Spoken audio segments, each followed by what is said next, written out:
So a lot of people weren't thinking about these same 5 things when they were in school, particularly humanity on multi-planets at that time.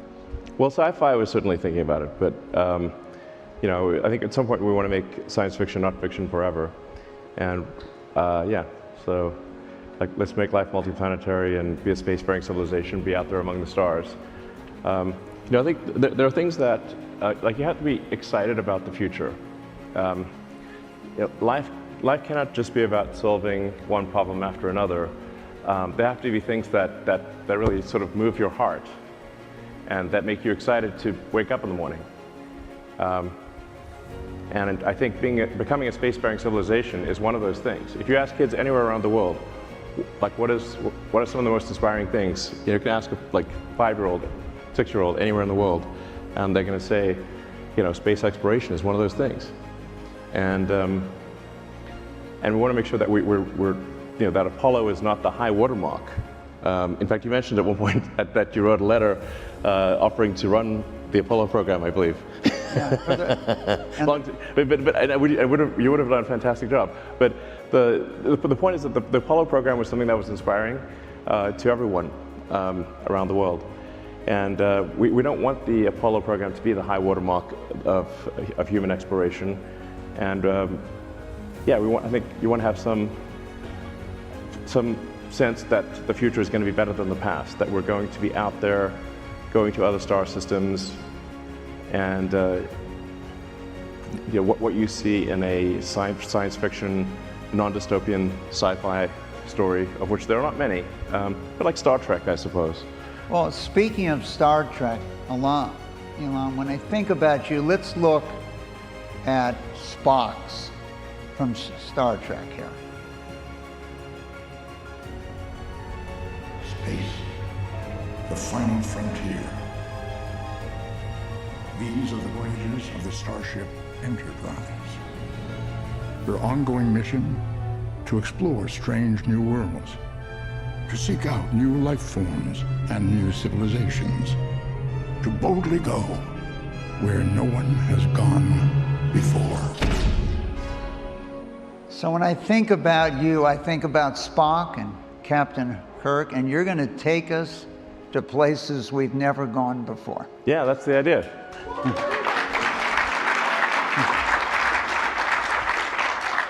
You know, if we send probes out there, we might, I mean, we might find the remains of long dead alien civilizations. If physics is correct, the universe is about 13.8 billion years old. Earth is about 4.5 billion years old. So, but at 13.8 billion years, a civilization that even lasted 1 million years is 3 digits past the decimal point. And if you consider human civilization, I date it from like the first writing. So that first writing was the ancient Sumerians, archaic pre-cuneiform, around 5,500 years ago. So that is 1/1,000,000th of Earth's lifespan. That's how long writing has existed. So if we were to last, as a civilization for 1 million years, that would be incredible. And we would actually probably be in every part of the galaxy. So this causes me to think that, well, where are the aliens? It's the Fermi question. You know, the great physicist, Italian physicist Enrico Fermi, he's like, where are they? Now, a lot of people think there are aliens among us. Well, there was that movie, Men in Black. Yes. You know, yes. Told us they're among us, and Elvis really went back to his own planet. Yeah. Well, I mean, really, a lot of people think there are aliens, but I get asked that a lot. And for some reason, a lot of the same people who think there are aliens among us don't think we went to the moon, which I'm like, think about that for a second. You know, so, but I think I would. I mean, I've not seen any evidence of aliens, and SpaceX with the Starlink constellation has roughly 6,000 satellites, and not once have we had to maneuver around a UFO. Okay, so, so we were like, hey, what's that? Is that an alien? Has occurred never.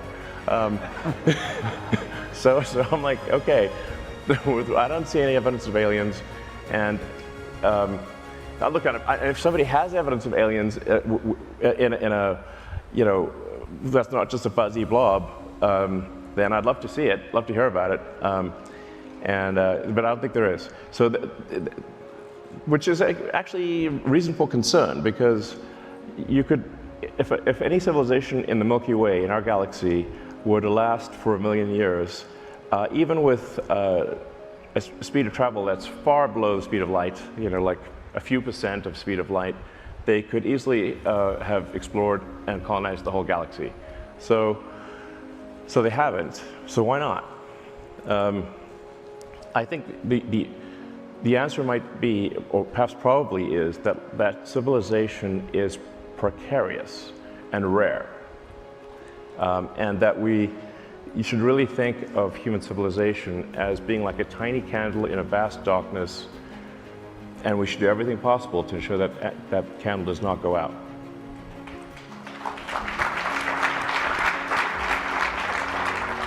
So, Elon, I thought one of the interesting things for the people on X viewing this session, and the people in the audience here, is that maybe I'd give you a few of your quotes and you can comment on them. Okay, let's start with this one.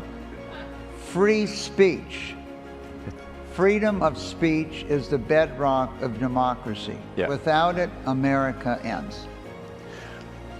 Yes, it's obviously not possible to have democratic elections if people do not have access to the information that would allow them to make the right decision on a candidate or a party. So if speech is constrained in a fundamental way, you just can't expect people to make the right decision or an informed decision, because they are prevented from being informed.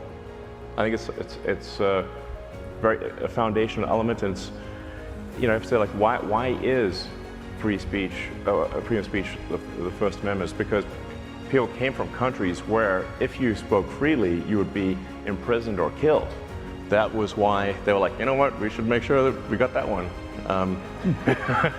Hey, remember that time when they tried to kill us back in the other country, just for saying we didn't like the political candidate? Well, let's make sure that's okay in America. So, and so actually, in a lot of parts of the world, you know, you can't really say, most parts of the world, you can't really say what you want to say without some bad consequences. So, and sometimes people forget, like, why is the Constitution there? The Constitution there is to protect the people from the government. So, like, it's to make it hard to change things. That's why the Constitution exists. Yeah. Don't forget about that. Like, don't take it for granted. Let's try the next quote. Yeah. The fundamental error of socialism is shifting capital allocation from highly effective entrepreneurs to astonishingly ineffective government. Right, I think we'll find hearty agreement in this room.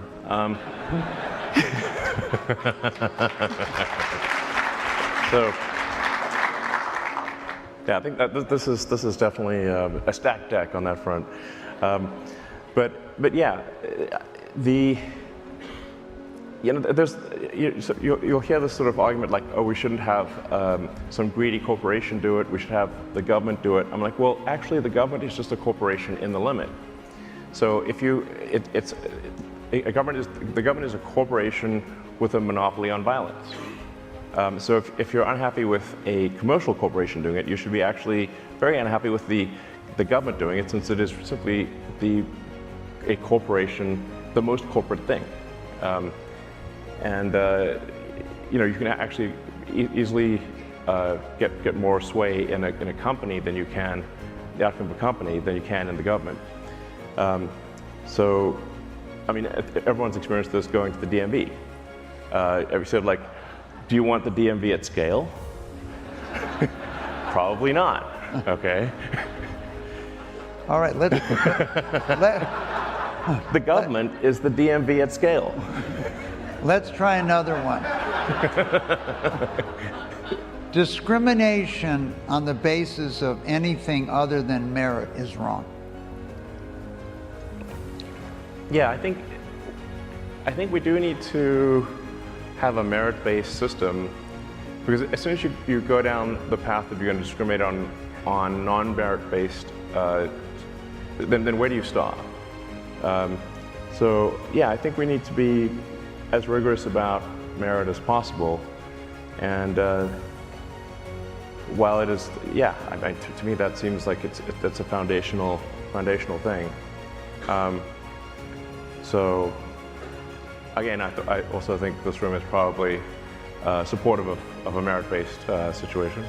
But yeah, that is, yeah, I think we should be, yeah, not discriminating on anything other than merit. All right, good. I'm happy you agree with yourself. Yeah, Okay. I mean, exactly. I'm like, wait, who is this guy? He really sounds great. All right, so let's look at the next one. Regulation and regulatory consistency. Like Gulliver, tied down by thousands of little strings, we lose our freedom one regulation at a time. Yes. So this is actually a very important point that I think is not talked about enough. That laws and regulations are immortal. They don't die. Humans die, but laws and regulations can last forever. So if year after year there are more laws and regulations passed and more regulatory bodies created, eventually everything will be illegal. And that's why you see the California high-speed rail has made a tiny section that doesn't even have rail on it, for, I don't know, several $1 billion. Because everything's, at this point, California has made almost everything illegal. So you can't make progress. Now, historically, what has cleared away the cobwebs of regulation has been war. Now, we'd prefer not to have a war. So in order to have civilization function without war, you have to actively eliminate laws and regulations. So you have to have basically a garbage collection process for rules and regulations. That is necessary, otherwise you get hardening of the arteries, and over time nothing can get done. The most poignant example that I can think of that happened this week was the sad picture of the California high-speed rail, which is, it's just billions of dollars spent for practically nothing. But it'll only get worse year after year. So we must have a regulatory sort of clearinghouse, garbage collection process. This is essential, or civilization comes grinding to a halt. Well, we used to have sunset, that regulation would sunset. Unfortunately, it's rare today. Yes. All right, let's talk about education. The more you can gamify the process of learning, the better. You do not need to tell your kid to play video games. No. They will play video games on autopilot all day. So if you make it interactive and engaging, then you can make education far more compelling and far easier to do. Yeah. So the way education works today is really much like it's like vaudeville. Before there was radio and TV and movies, you had vaudeville, where every town would have their town play, the town troupe, this sort of acting troupe, and that would be kind of that would be the entertainment. So, in a big city, you'd have much better players than, say, in a small city. But then along came movies and TV and then you say and video games, where you take the smartest, best people in any arena, like whether they're acting, writing, directing, special effects. You spend tens of millions, sometimes hundreds of millions of dollars creating a great movie or a great video game, and you make it as compelling as possible. Now that crushes vaudeville, crushes. Like imagine you're not in New York, imagine you're in Bakersfield, okay? Then you got, instead of Batman being like, you know, the Nolan brothers, it's Batman, the Bakersfield sort of acting troupe. It wouldn't be as good. That's how teaching works today. So what you actually want to have is an interactive learning experience that is as compelling as possible, and you do not want to you do not actually want a teacher in front of a board doing a vaudeville act. You want it to be engaged, real-time feedback. So that, and then there are a few other principles in teaching. You have to establish relevance. Otherwise, your mind will want to forget things. So our mind is constantly trying to forget as much as possible.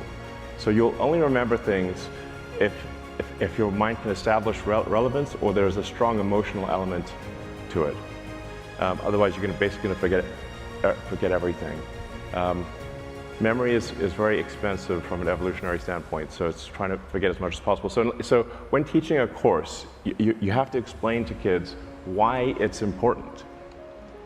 And then you want to teach to the problem instead of teaching the tools.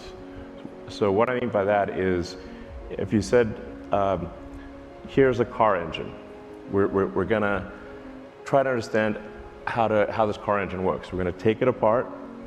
So what do we need to do to take it apart? Well, we need a wrench, we need some screwdrivers, we need a hoist and a pulley, and we're going to take it apart and we're going to see how it all works.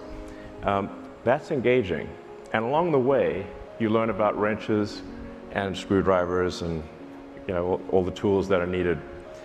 That actually is engaging and compelling. But the way teaching more typically works is we're going to teach you a course on screwdrivers and a course on wrenches. And you're like, why do I have a course on wrenches? It's not obvious.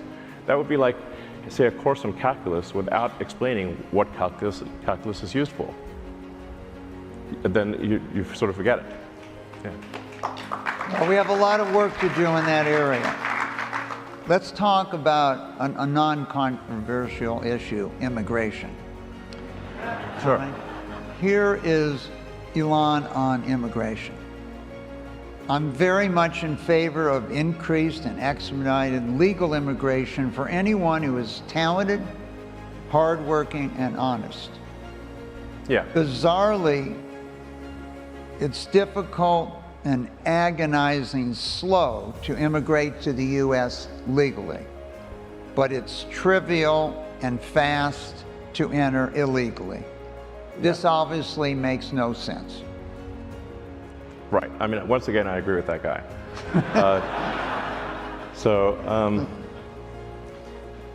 Yeah, I mean, if anyone here has been through the legal immigration process, I mean, I've been through it. It's only gotten worse since 9/11 and with COVID.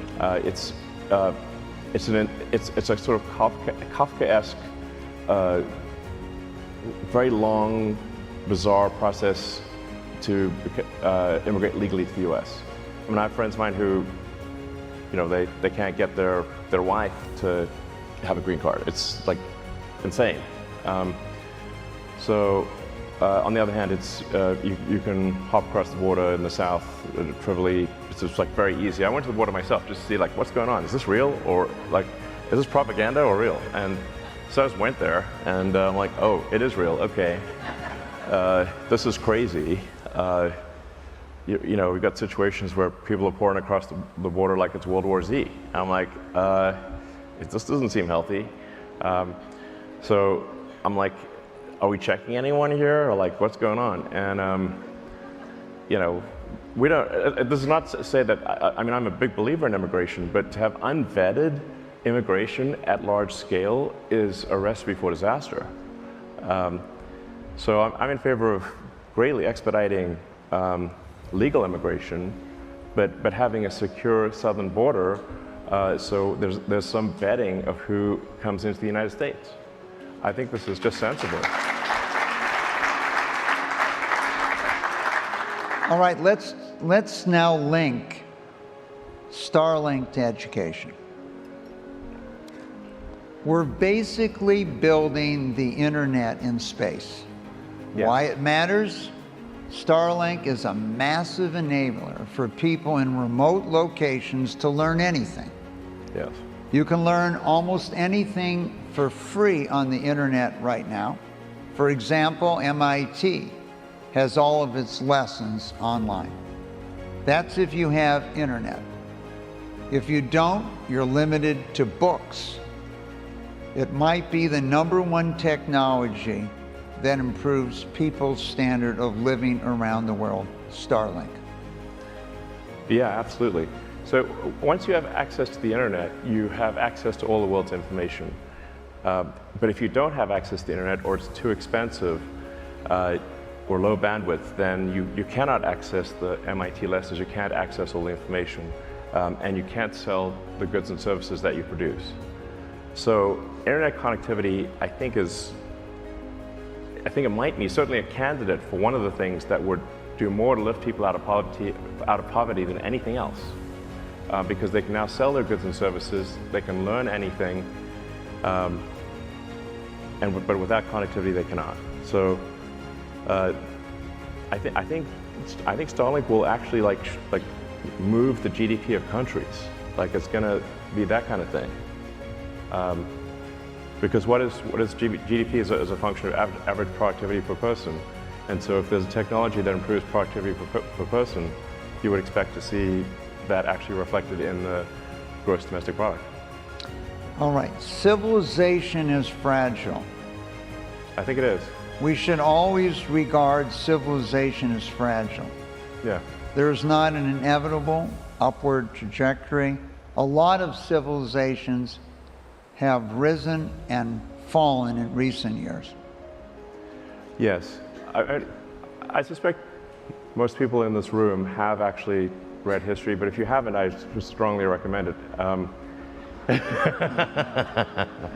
It sounds obvious, but there's been so many civilizations that have risen and fallen, many that we just don't have much of a record of. Like I mentioned, the ancient Sumerians, their language was forgotten for a long time until it was finally decoded only in the last, 200-300 years, but like it's around 1800 and something. Right, in the 1800s, I think. But it's been very recent, so for several thousand years, nobody understood what those tablets meant. Because they were the ruins of a long-dead civilization. And there are many long-dead civilizations. At some point, our civilization will come to an end too. We just don't want it to be anytime soon. Well, you've been quoted a number of times, Elon, on you'd like to die on Mars, but not on landing. Yes. Yes, I was asked that in an interview if I wanted to die on Mars, but then I considered the corner case of dying on impact, and I'm like, except for that case. You got to consider the various corner cases. If you're gonna die somewhere, might as well be Mars. I'd like to explore for a bit before, dying. I think we want to be a multi-planet civilization, and I think. I don't know if that's a response that's my from the mission audience. Let's talk about that just for 1 second. Then we're going to take some questions from the audience. I could accomplish this actually this year if I was willing to die on impact. The fundamental invention that is necessary for humanity to become a multi-planet species is rapidly reusable, reliable rockets. Yeah, I was trying to sound like a pirate. But yeah, rapidly reusable, reliable rockets. Space pirates for the win. All right, here's some questions from the audience. Elon, which one would you like to pick here?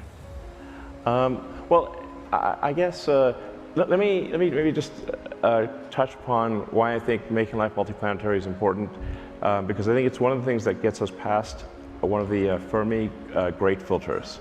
So in trying to sort of explain why do we not see aliens, there are various explanations for why we don't see aliens. Like what stopped those civilizations from expanding beyond their solar system, and what were the sort of they're sometimes called like Fermi filters. Well, if you don't become a multi-planet civilization, then you're simply waiting around until you die from a self-inflicted wound or from some natural disaster like the dinosaurs. You get hit by a big meteorite or something like that. Eventually something like that's going to happen. If you wait around long enough, the sun will expand to engulf Earth and will be incinerated. So that for sure is going to happen. Now, we've got some time before that happens. There are more near-term risks, but we want to try to get past the Fermi filter of being a single-planet civilization. Now, this is going to be somewhat cerebral to many people listening, but I think this is actually very important. We want to get past the Fermi filter of a single-planet civilization. The point is not to move from Earth to another planet and let Earth die. That's not what I'm saying at all. I want to be a multi-planet civilization so that we have planetary redundancy such that no single event can be the end of our civilization. That is the point of making life multi-planetary. So let's take a couple questions from the audience. How does AI affect and how will it affect our daily lives?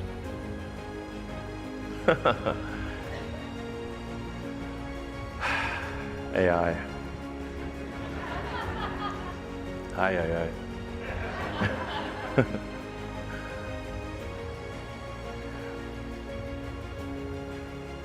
I mean, AI might be the most important question of all. The percentage of intelligence that is biological, grows smaller with each passing month. Eventually, the percentage of intelligence that is biological will be less than 1%. That's actually not what, we just, I guess, don't want AI that is brittle. If the AI is somehow brittle, silicon circuit boards don't do well just out in the elements. So I think biological intelligence can serve as a backstop, as a buffer of intelligence. But as a percentage, almost all intelligence will be digital. So then it's like, well, what role will there be for us? I don't know. I do think it's very important that we build the AI in a way that that is beneficial to humanity. And there's some important principles here, because I've thought about AI safety for a very long time. I think you want to have a maximum truth-seeking AI. This is very important.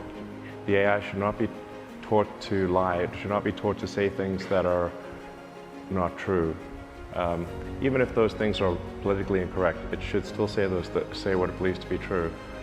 The entire plot of 2001: A Space Odyssey, the reason that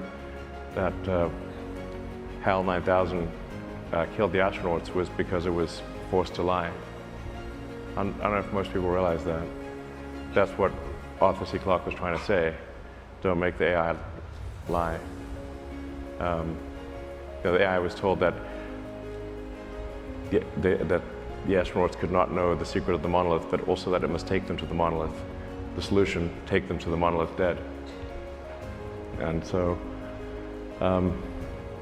it's very important to have a maximum truth-seeking AI and a maximally curious AI. And I think that's most likely to foster human civilization, because we are much more interesting than a bunch of rocks. So although I think I love Mars, obviously, but you could render Mars quite easily because it kind of looks like a section of the Arizona desert. You know, it's like red rocks. You know, but the rendering complexity of human civilization is vastly greater by many orders of magnitude. So I think an AI would be that is truth-seeking, maximally curious, would foster human civilization to see where it goes. One of the questions here, can AI accelerate your efforts in space? How do you see it helping you in what you're trying to achieve? I mean, oddly enough, one of the areas where there's almost no AI used is space exploration. So SpaceX uses basically no AI. Starlink does not use AI. I'm not against using it. It's just we haven't seen a use for it. But I mean, with any given variant of or improvement in AI, there's generally, like, I'll ask it questions about the Fermi paradox, about rocket engine design, about electrochemistry, and so far the AI has been terrible at all of those questions. So there's still a long way to go. So let's talk about one. Here's a question that's near and dear to your heart. You have a lot of children. Yes, I'm trying to set a good The birth example. rate is down in the U.S. What needs to change so people start having more children? Yeah, so this question has troubled me for a long time because you can look at the demographics. It's a very slow-moving ship. I mean, you know who's going to be an adult in 20 years based on who was born last year. So, if you want to, I think have a good approximation for population, really look at how many babies were born last year in a particular country, multiply that by life expectancy. That's the number of people that will be adults in that country. That's the steady state population if birth rate remains constant. Now, birth rate is not constant, it is dropping. So you look at the second derivative of birth rate, and actually we see an acceleration in the drop in the fertility rate. Second derivative of the fertility rate is very bad. So where does this lead? This does not lead to a greater civilization. This leads to a civilization that potentially dies not with a bang, but with a whimper in adult diapers. That is a sad ending. So obviously we have countries that, like Korea, used to have a birth rate of 6, it's now 3/4. Yeah. Here's a light question for you. What do you come think pick me are up, the I'll biggest, give you a baby, says one What of do you the... think are the... That is one of the things that says on the screen. Yeah.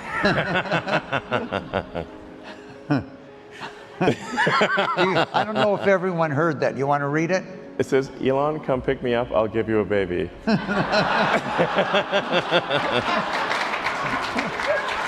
Thank you. Okay. Well, I mean, I certainly encourage everyone in this room to have at least 3 children.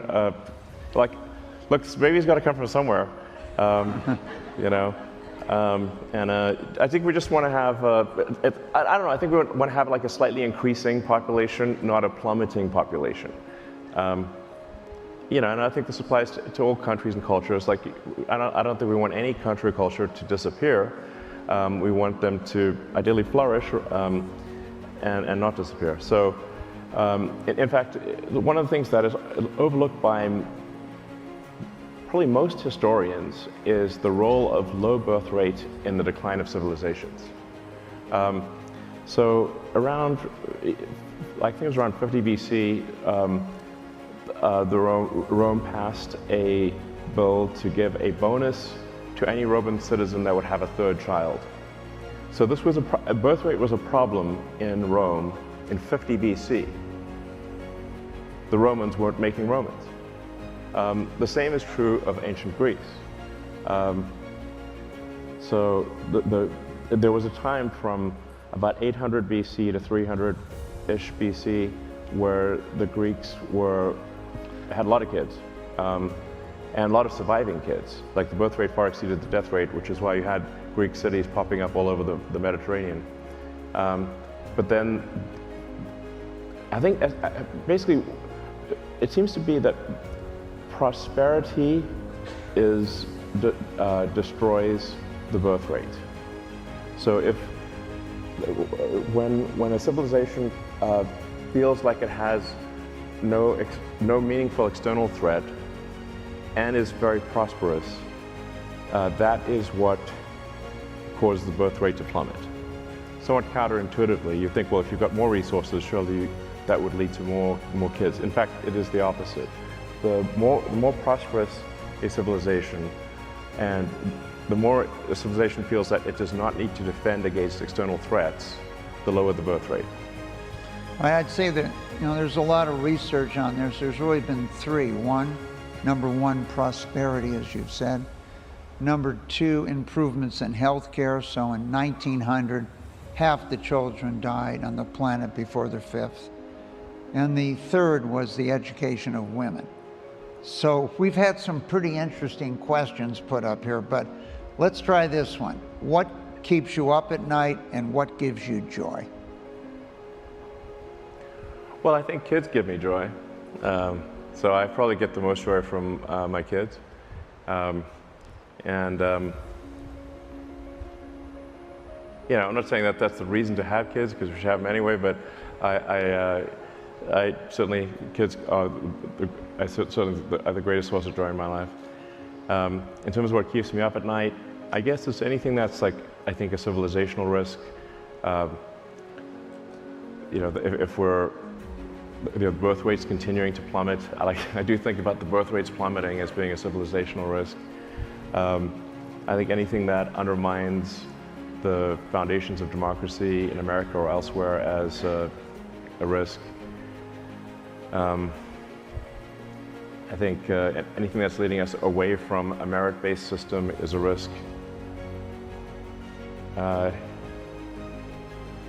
actually spend I listen to like podcasts about the fall of civilizations to go to sleep. So perhaps that might be part of the problem here. There's literally a podcast called Fall of Civilizations, which I've listened to a few times. I'd also recommend Hardcore History if you haven't listened to that. It's a great podcast. I listen to history podcasts basically to go to sleep. So that's probably why I'm ruminating on these things as I go to sleep. Well, Elon, I want to thank you for joining us today, and we couldn't be more excited that you agree with some of your own quotes. Yeah, that's great. Thank you very much.